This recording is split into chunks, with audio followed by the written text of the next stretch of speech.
கர்த்தருக்குள் ஸ்தோத்திரம். இன்றைய மன்னா. தேவன் பயன்படுத்திய முதியோர்கள். நோவா.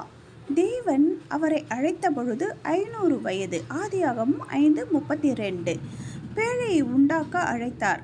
ஆதியாகமம் 6:13. ஆதியாகமம் 7:6 தேவன் நோவாவை காப்பாற்றிய போது அவருக்கு 600 வயது. அதாவது இடைப்பட்ட 100 வருடங்கள். இந்த 100 வருடத்தில் பேழையை செய்து கொண்டு அநேகரை ரட்சிப்புக்குள் மனமாறுங்கள் என்று எச்சரிக்கை கொடுத்தார். ஆனால் ஒருவரும் மாறவில்லை. அப்ரஹாம் 75 வயது. ஆதியாகமம் 12:4-8 முடிய. அப்ரஹாம் கானான் தேசத்தை அழைத்த பொழுது அவருக்கு 75 வயது. அவர் இன்றும் என்றும் என்றென்றைக்கும் விசுவாசத்தின் தகப்பன் என எல்லோராலும் அழைக்கப்படுகின்றார். மோஷே 80 வயது. யாத்திராகமம் 7:7 தேவன் இஸ்ரவேலை விடுதலை செய்ய மோசேயை அழைத்த பொழுது 80 வயது. ஆடு மேய்த்தவனை 20 லட்சம் மனிதரை மேய்க்கும் தலைவன் ஆக்கினார். காலேபு. யோசுவா 14:10 தேவன் காலேபை நிலத்தில் ஆசீர்வதித்த பொழுது 85 வயது. ஆமாம். அன்னாள். லூக்கா 2:36-39 முடிய. இது 2:37 பாருங்க.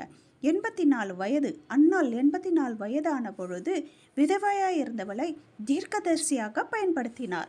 சகரியா. எலிசபெத். முதிர் வயதானவள் இருந்தாள்.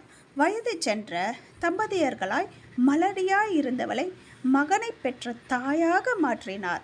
யார் அந்த மகன் சொல்லுங்க? தேவனுக்கு ஞானம் ஸ்நானம் கொடுத்த யோவான்.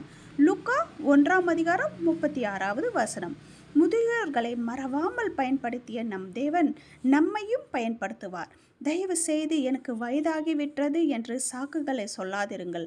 உங்களால் என்ன முடியுமோ அதை செய்யுங்கள். அன்றைய காலம் முதல் இன்றைய காலம் வரை ஒரே ஒரு பழமொழி தாங்க இருக்குது. வயதானவர்களுக்கு அது என்ன சொல்லுங்க? வீடு போ போ என்கிறது, காடு வா வா என்கிறது. ஆமாங்க, இதில் எவ்வளோ நிஜமோ எனக்கு தெரியாதுங்க, எவ்வளோ உண்மையோ எனக்கு தெரியாதுங்க.